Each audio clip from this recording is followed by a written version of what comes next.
Pinasinayaan at ininspeksyon ng Pangulong Bongbong Marcos ang pagbubukas ng Aliaga-Cabanatuan Section Central Luzon Link Expressway Project sa bayan ng Aliaga sa Nueva Ecija.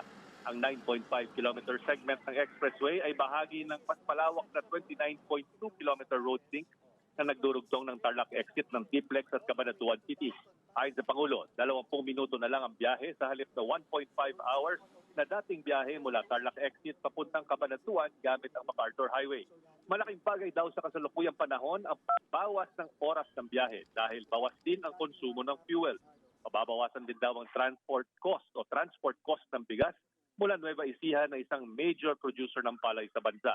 Narito ang pahayag ng Pangulo.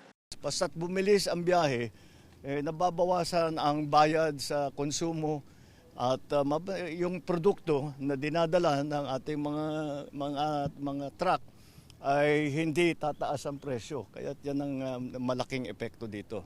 Ayon sa DPWH, kumpleto na ang Phase 1 ng nasabing proyekto at ang susunod naman ang Phase 2 na segment na papuntang San Jose City. Umabot daw sa 10 billion pesos na pinondohan ng Japan International Cooperation Agency o JICA ang Phase 1 ng proyekto. Ayon naman kay DPWH Secretary Vince Dizon, na-delay ang bahagi o yung huling 4 na kilometro ng proyekto sa Phase 1 dahil sa pandemic. Ang vision daw talaga ay ng nasabing proyekto ay ang Western to Eastern Luzon Connection. Ibig sabihin, Zambales hanggang San Jose, Nueva Ecija ang kalsada para mapabilis ang access mula sa western part papunta sa eastern part ng Luzon para ma-develop din ang Pacific side ng Luzon. No?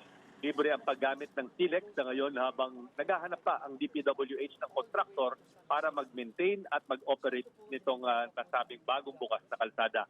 Ikinakasa pa ang feasibility study naman para sa Cabanatuan to San Jose Link na siyang bahagi ng Phase 2 sa eastern coast ng Luzon.